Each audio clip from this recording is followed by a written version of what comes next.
Uh, Greetings to all of you. It's my pleasure to be part of this important conference and present some of the work and aspects related to urban transportation in India. I'm presently at Bangalore at Indian Institute of Science, and I'm glad and honored to be part of the conference. Thanks to the conference organizers for giving me this opportunity, and especially to my good colleague and friend Julian for inviting me. The topic of my presentation is sustainable urban transport planning and policy for Indian cities. And when I present about these aspects, mainly my presentation is derived from two interesting and important projects that I have done in recent time. One is Climatrans, Climate Change Mitigation and Adaptation Policies from Transport Sector in Indian Cities. This was the Indo-Norway project.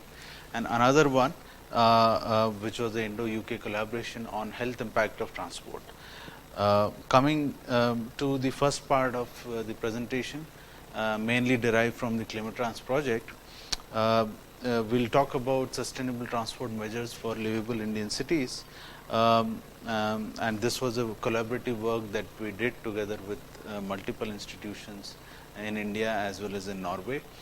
The main focus of this project was to develop mitigation strategies from urban transport for medium term and long term, 2030 and 2050, focusing not just on mitigating the greenhouse gas emissions, but also looking at how do you reduce the tailpipe emissions, mainly the local pollutants, as well as the core issue of transportation, that is traffic congestion and related problems of delays, travel time related issues and so on and so forth. Second was the other two aspects of the objectives were related to improving the resiliency of the system, especially from common situations like urban flooding due to extreme rainfall and such events. But this aspect I will not cover in the presentation. I will mainly focus on the mitigation part, which is aimed at making Indian cities more livable. The case study that I am going to present is about Bangalore, which has a population of more than 10 million already, and it's the third largest airport in India, as well as among the major metropolitan cities in India. It's also called the Silicon Valley of India for a strong IT industry based in Bangalore. When the focus is on livability, of course there are various definitions of livability, but what we basically aim for when we are focusing on livability is to improve overall aspects of what constitutes the quality of life for individuals and people and communities as a whole. While developing the mitigation strategies and urban transport interventions plan, the evaluation was done mainly in terms of quantitative indicators, which would help us assess different scenarios towards how much they are contributing to livability. One is reducing the traffic congestion, the core issue or the problem related to the transportation system.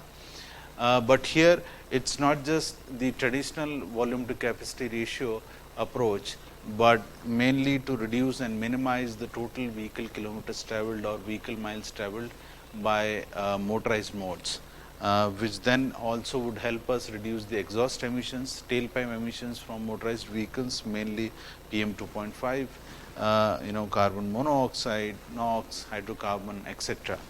At the same time, also reducing greenhouse gas emissions, particularly CO2, and other aspects like reducing carbon emission intensity with respect to GDP and so on.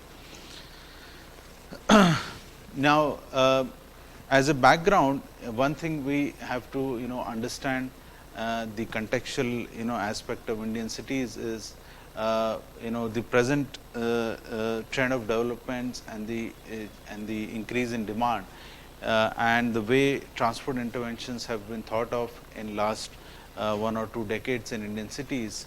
It is all being trapping the Indian cities in what I call as vicious circle of congestion. And this vicious circle of congestion basically started in early 1990s as we have seen economic reforms happening in the country, and and since then exponential increase in the income or the wealthiness of large middle class in India. What this resulted in was a exponential increase in the car ownership, which is generally seen as the sign of wealth in the society.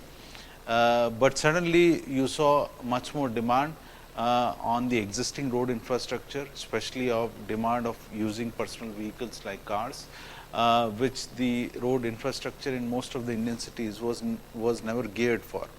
And so we certainly saw more congestion and delay happening on the Indian roads. And of course, being a democracy, and being an aspiring society, a society aspiring to own and use a car, you end up seeing more public pressure by citizens on their elected representatives, bureaucrats, to add more road capacity, build more flyovers, provide more supply of road based capacity, so that the aspiring society can enjoy the benefits or luxury of owning and using the car. But then what this essentially does is it makes the movements by car more easier, which then results in urban sprawl, cities being expanding horizontally, which then leads to more travel happening and more number of trips happening in a day, because now everything is spread apart, which then means that you are back to more congestion and delay again. Adding to that is current lower level of car ownership in the country. The country average is about 20 cars per thousand population. A city like Bangalore would have about 150 to 200 cars per thousand population, which means that any infrastructure that would make the movement by car easier would only increase the car ownership in the city. So that means that in no time we come back to more congestion and delay, and this has kind of trapped the Indian cities in vicious circle of congestion. Now, how do we come out of this vicious circle of congestion? One is when you look at when you see that more people are owning, are getting wealthier, we should bring policies to discourage car ownership. Likewise, bring policies to discourage usage of cars if you see that a lot many cars are there and people can own it easily. Likewise, existing capacity may not be sufficient and you may still need to add more infrastructure capacity, but then the focus should be on improving the capacity of sustainable modes like public transport, walking and cycling, so that you also induce mode shift towards these modes. At the same time, these modes need priority for movement to become attractive alternative modes for travel between same point A to point B. You also need to think about mixed land use strategies, so that the distances for which people travel also reduces, makes it more conducive for people to use public transport, walking or cycling. Likewise, one has to think about ways in which we can cut out of the vicious circle that Indian cities are presently trapped in. Thankfully, in 2006, for the first time, Government of India came up with the National Urban Transport Policy (NUTP), which rightfully gave thrust on focusing the urban transport interventions in terms of moving people rather than vehicles. We are not interested in moving empty cabins or cabins with lower occupancy, but how much of people movement or goods movement that we can achieve as a throughput across the transportation system. That is what is more important. This figure tells interesting story, and on x axis you have the GDP per capita in US dollars, on y axis you have cars per thousand population. When you look at the historical trends of rich countries, rich economies like America, Australia, Germany, Japan, you would see that the trend that has been followed in these countries is like a S-shaped curve, where the middle portion of the curve shows the steepest growth. That means when countries pass through this phase of about 5,000 to 20,000 GDP in US dollars per capita, they have seen maximum increase, rate of increase in the car ownership. Countries like BRIC, Brazil, India, Russia and China are all at the entry level of this growth period, which means that these countries are likely to follow the same path. The fact that a country like India still still is at the entry level of this curve means that we have both opportunity as well as challenge. When I say challenge, is how when a country like India, which is an aspiring economy, which is a fast growing economy, can grow and not follow the same trend as what it has been followed by developed countries, and where the saturation of car ownership level happens at 600, 700 cars per thousand population. So that's a challenge, but the opportunity lies in since we are at the entry level of this trend, how can we do differently or leapfrog, okay, so that we don't follow the same path as what has been followed in the other developed economies. So, in essence, what we are trying to say is that can the curve of the growth curve of India could be different, and where the saturation level of car ownership happens at a much lower level. That is where both the challenge as well as the opportunity are. And when you look at the statistics, for example, here we are showing the number of cars owned per thousand population for some of the Indian cities, and you would see that these numbers are still much lower than what you would see as the saturation levels of 600, 700. But what is interesting and alarming to see is the rate of growth of this car ownership level per thousand population is humongous. For example, in a case of Bangalore, we are seeing this rate doubling every 5 years. Every day we are registering about 1500 to 2000 new cars in the city per day.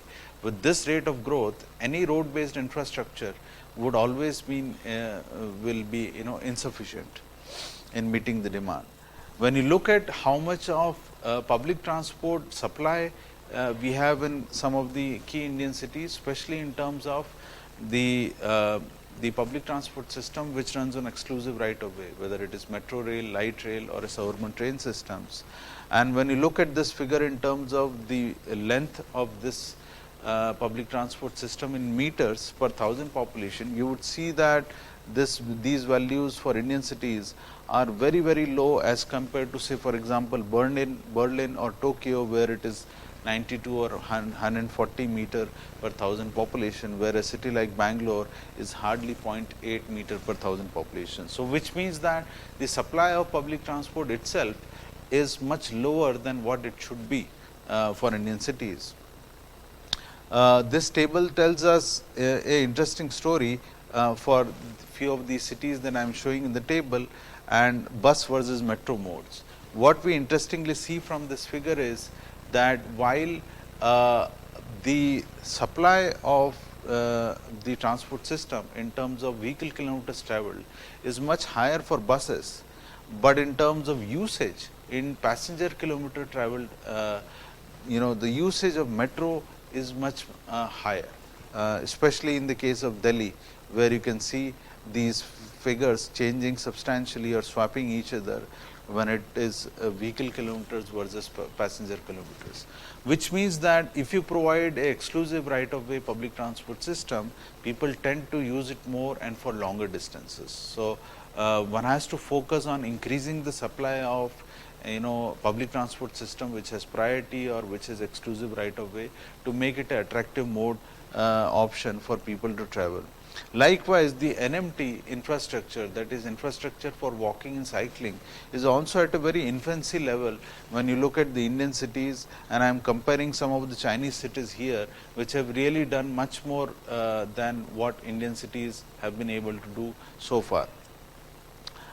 Even in terms of CO2 emissions, the per capita emissions, when you look at India, it is much lower than the saturated economies. So, all this tells us that the key takeaway that we can think about is that there is a clear opportunity for developing economies to make a choice and leapfrog into a sustainable transport future, because we still have much lower level of road infrastructure.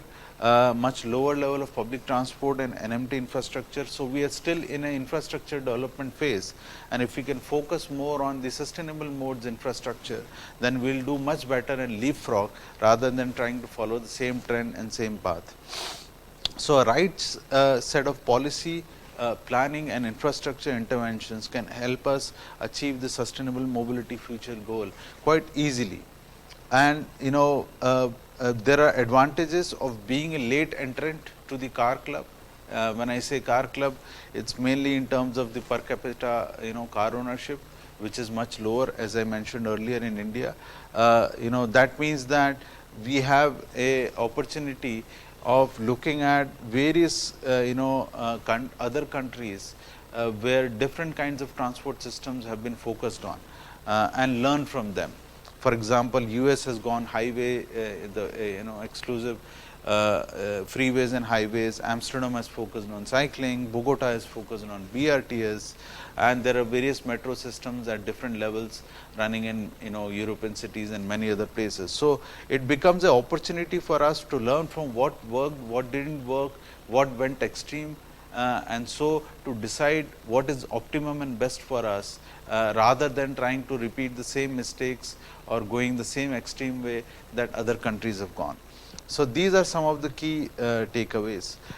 So, when I think about India and how we should think about or review our urban transport interventions, I feel that we should always ask these key questions. First, what is the amount of person capacity that would be added due to the proposed urban transport intervention per unit of investment made, so that you bring efficiency of investment. Second is, what is the amount of person capacity added per unit of space width created, so that any extra space that you generate is efficiently and optimally utilized. By what amount the fossil fuel consumption will change. We certainly do not want a transport system in future which will make us more dependent on petrol and diesel. And also, by what amount the air and noise pollution would change or would reduce. If they do not reduce, if they are only increasing due to the suggested urban transport interventions, then there is no fun in doing it. It is not going to make the city more livable. So, essentially, when today our focus of interventions is more car heavy and car focused, we should actually look at the alternative modes playing a better role in the overall mobility of the system. With this background, I will quickly take you through some of the key aspects of the project. Let me go to this mitigation flow chart. The whole idea is that we first develop the baseline trends and baseline models using the traditional 4-stage travel demand model that we develop for the Bangalore metropolitan region. We evaluate the business as usual scenario with the different options of sustainable transport scenarios and evaluate them on those key parameters that I mentioned earlier of livability, mainly the VKT, exhaust emissions, greenhouse gases and things like that. So that we compare and evaluate them both for 2030 and 2050 forecast, and then see what is best for us. Let me quickly take you through the BAU scenario of 2030 and 2050. What we see here is the car mode share is increasing in as we go in the future. In the business as usual scenario, although the figure still looks small, 5% say in 2050, but when it translates into the number of cars on the road and its mismatch with the amount of road capacity available, you will see that it results in huge externalities. So, it is not a healthy trend that we are seeing in the BAU scenario. If I translate this into the total vehicle kilometers travelled by motorized mode, and we have to keep in mind that while forecasting these travel demand, we are also absorbing the population growth that is anticipated or forecasted for Bangalore city. For example, for 2030, Bangalore is expected to have a population more than 20 million, and by 2050 more than 30 million. So, those population projections have also been taken as given in the assessment of the travel demand. So, when we look at the vehicle kilometers travelled in the BAU scenario, business as usual scenario, we see that the VKT is going to rise by more than 100% by 2050.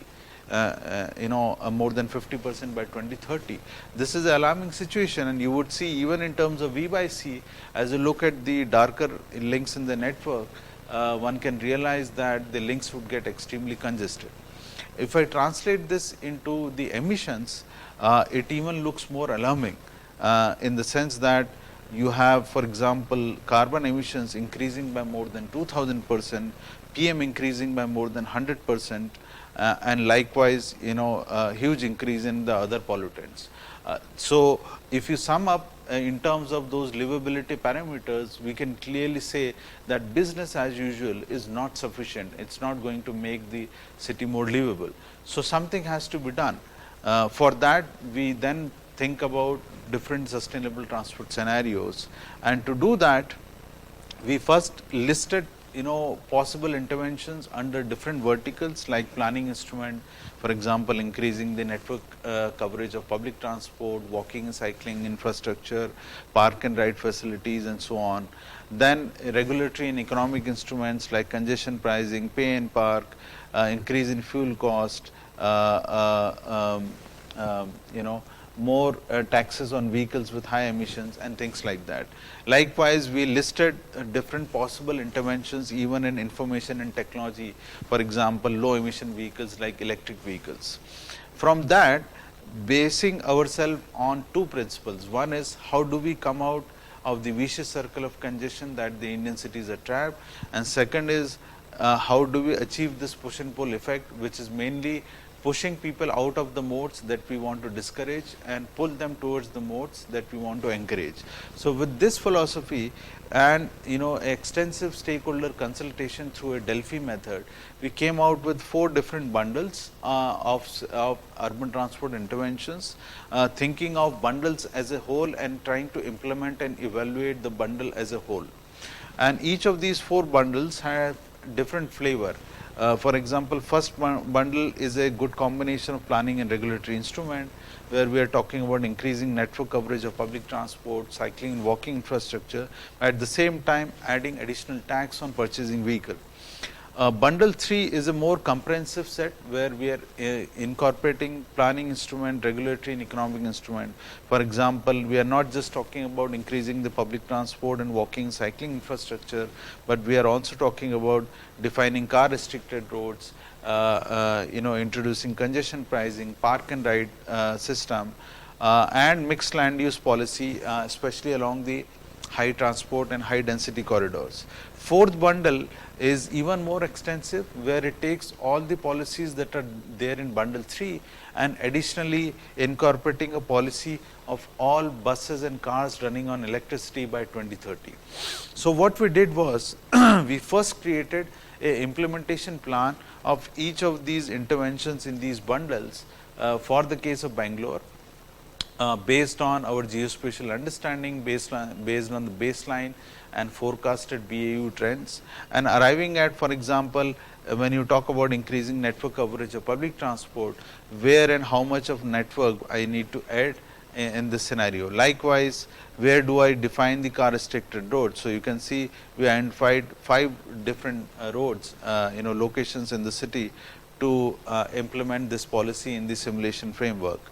Likewise, encouraging carpooling and high occupancy lanes. So, all these arterial and subarterial roads, which are shown in red in the map, were chosen to implement this high vehicle occupancy, high occupancy vehicle lanes, and put all carpools as well as public transport system to run on priority on these to encourage shared mobility.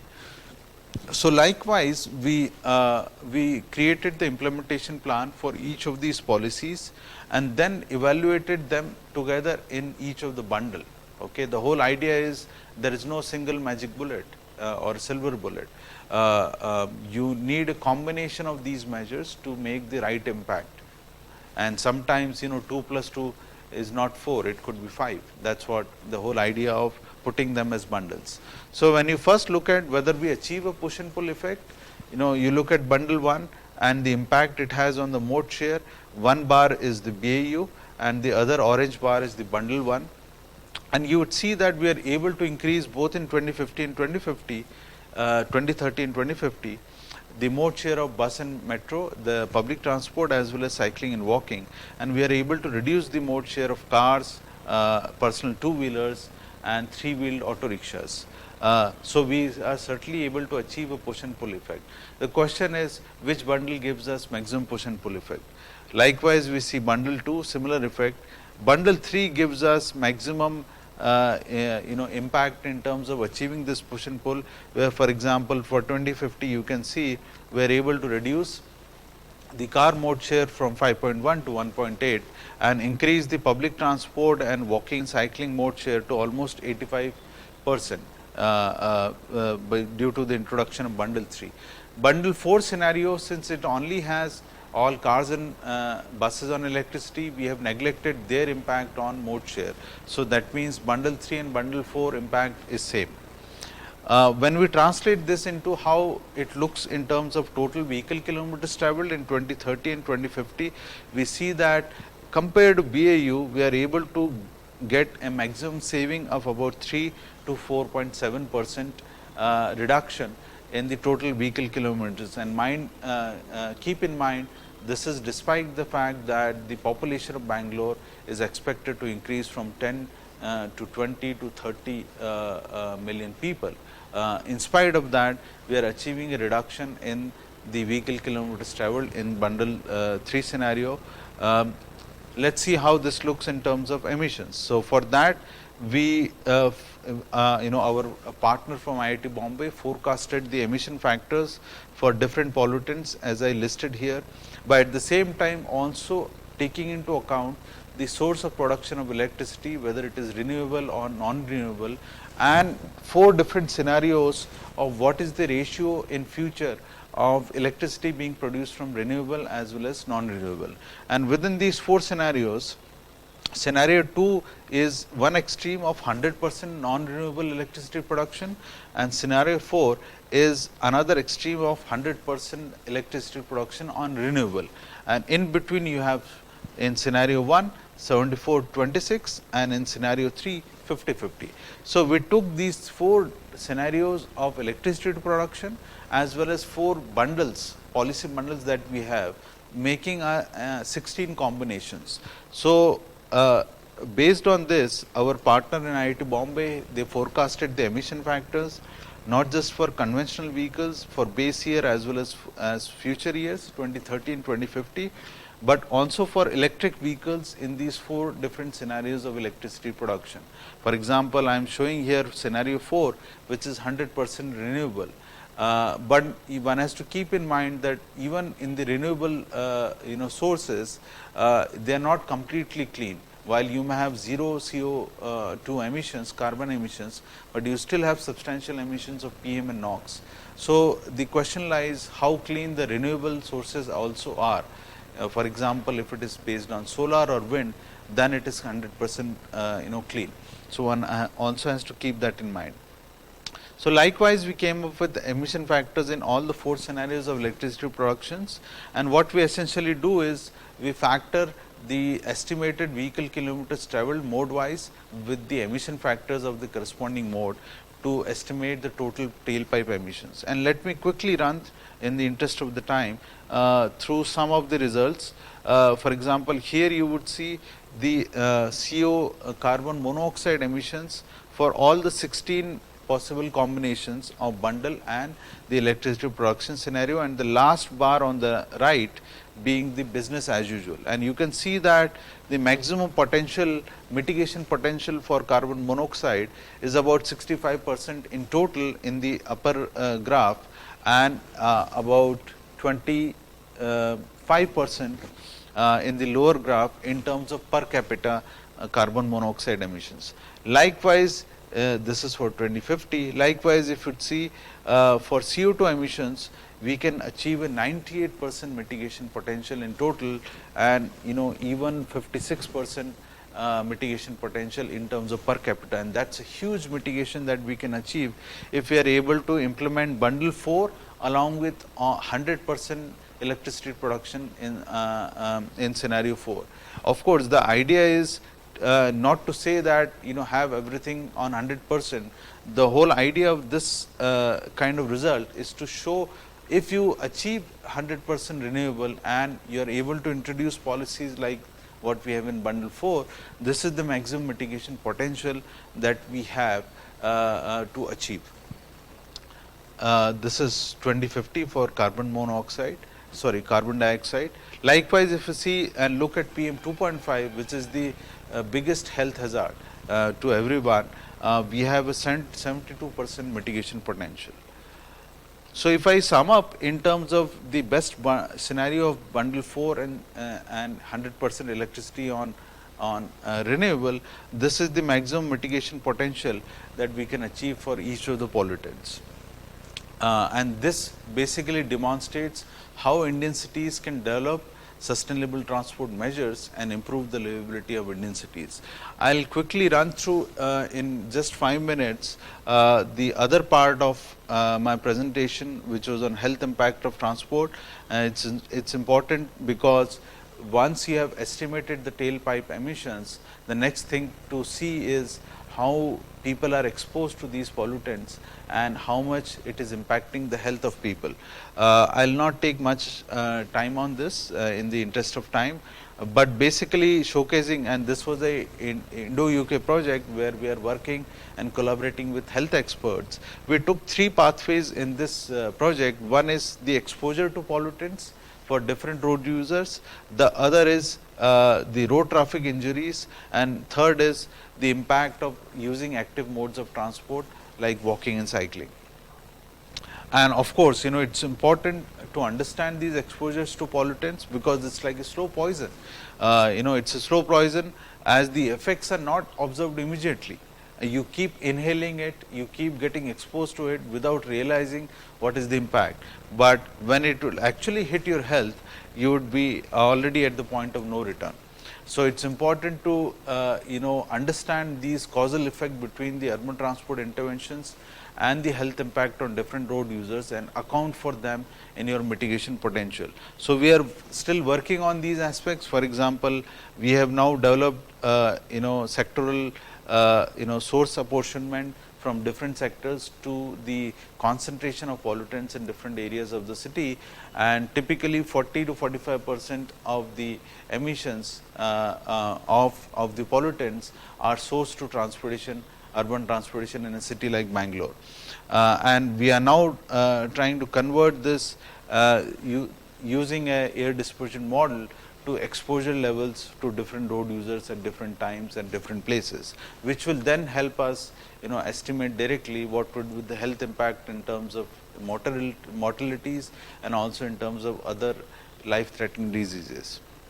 The other thing that we are looking at is the impact on road traffic injuries, where we are, for example, developing these kind of who hit whom matrix, based on the concept of the victim road user who died and the culprit road user who actually hit the victim.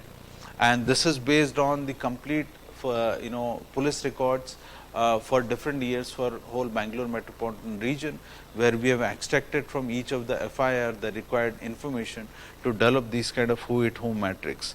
And in the next this slide, it's present. I'm presenting the same results in a simpler way to understand, and you would see that the key vulnerable road users are mainly the pedestrians, two-wheelerists, and then the cyclists. And for example, if you look at pedestrians, it is the two-wheelers who are the major culprit in terms of the deaths of pedestrians.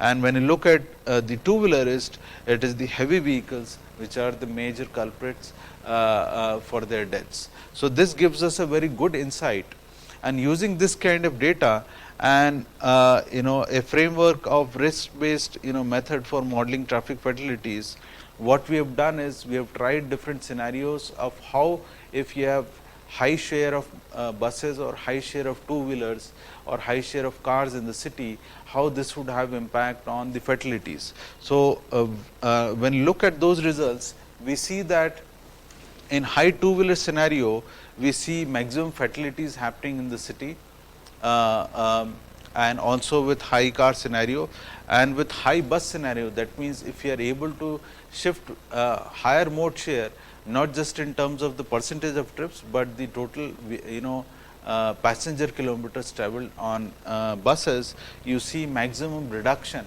in the fatalities. So, promoting buses or public transport is a win-win option, not just in terms of the mitigation potential and improving the livability of the cities, but also in terms of maximum reduction in the fatalities. This is what is the key message that we get. We also looked at the impact of the active modes of transport, and using the RP data, the reveal preference data that we had for Bangalore city, we could calculate what is called as metabolic equivalent task. That means the amount of energy being consumed based on the distances and the trips that people are making using walking and cycling. And what we could see that a major portion of the Bangaloreans are within the low physical activity or moderate physical activity zone, which means that overall the citizens really need to improve their active mobility to ensure that they are consuming enough calories and burning enough calories in a day. But the issue is that ironically the increased risk, both exposure to pollutants as well as chances of road fatalities gets higher with pedestrians, and that negates the benefits that one gets from active transportation. So, unless you have a higher mode share of walking and cycling, it's difficult to materialize the positive benefits of active transport, because as long as they are minority, they would be exposed to more pollution as well as more risk of being dying in the road accident. I think that's what I have to present, and it was my pleasure to share some of my thoughts. It's not possible, of course, to address to your queries, but I have put my email ID here. In case if you have any queries on my presentation, please feel free to write back and I will be happy to respond. Thank you.